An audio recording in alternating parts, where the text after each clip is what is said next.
ఇంత త్యాగపూరితమైన కాలంలో, ఇంత ఉత్తేజపూరితమైన కాలంలో, ఇంత రోమాంచితమైన ఈ చారిత్రక యుగంలో ఇంత హీనమైన లొంగుబాటు ఎట్లా జరిగింది? ఈ లొంగుబాటు స్వభావం ఏమి? ఆ త్యాగ స్వభావాన్ని చెప్పుకున్నాం కదా. ఆ త్యాగ స్వభావం కేవలం హిడిమానవని ఒక మనిషిలోది కాదు, బసవరాజు అనే ఒక మనిషిలోది కాదు. మనకి ఈ పక్కన బసవరాజు ఉంటాడు, ఆ పక్కన మలోదర వేణుగోపాల్ ఉంటాడు, ఈ పక్కన హిడిమా ఉంటాడు, ఆ పక్కన తంబళ్ళ వాసుదేవరావు ఉంటాడు. త్యాగానికి ఉండే చారిత్రక అర్థాన్ని, త్యాగానికి ఉండే తాత్విక అర్థాన్ని మనం ఎట్లా చెప్పుకోగలుగుతున్నామో, విద్రోహానికి ఉండే అర్థం ఏమిటి, విద్రోహం సారం ఏమిటి, దాని స్వభావం ఏమిటి, ఇది ఎక్కడి నుంచి ఎట్లాగా రూపంతో వచ్చింది, ఇది మనం తప్పనిసరిగా అర్థం చేసుకోవాల్సిన అవసరం ఉంది.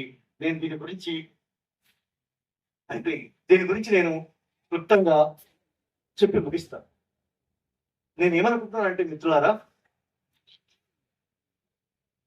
ఆ ఇద్దరికి పురుగు తొలిచి విప్లవంలో నుంచి వచ్చేశారు అని ఎవరైనా అనుకుంటే అమాయకులు. ఆ ఇద్దరు ఈ యుద్ధం చుట్టుముట్టిన కాలంలో ఇక విప్లవోద్యమం ముందుకు పోదు కాబట్టి ఇక ఏం చేస్తానులే అనుకుని వచ్చిన వాళ్ళు అనుకుంటే మనం అమాయకులు ఉండదు. అట్లాగే విప్లవోద్యమ పురోగమనం గురించి ఏవో సైద్ధాంతిక పత్రాలు రాసి పోసి అక్కడ పెట్టి వాటిని అంగీకరించలేదు కాబట్టి మనసు విరిగి వచ్చారు. మనంత వెర్రి వాళ్ళు ఉండరు. ఇవి అన్నీ కూడా ఉంటాయి, విప్లవంలో ఇవన్నీ కూడా ఉంటాయి. కానీ మనం అందుకనే ఆరంభంలో చెప్పాను, వివరాలు ఎక్కువ మాట్లాడుకుంటే సారం మిస్ అయిపోయే ప్రమాదం కూడా ఉంటుంది మిత్రులారా. ఒక్కోసారి ఒక్కొక్క వివరం మన ఆలోచనలను బదిలీ పెడుతుంది, మనకు ఇన్సైట్ ఇస్తుంది, మన వైఖరిని మార్చుతుంది ఒక వివరం.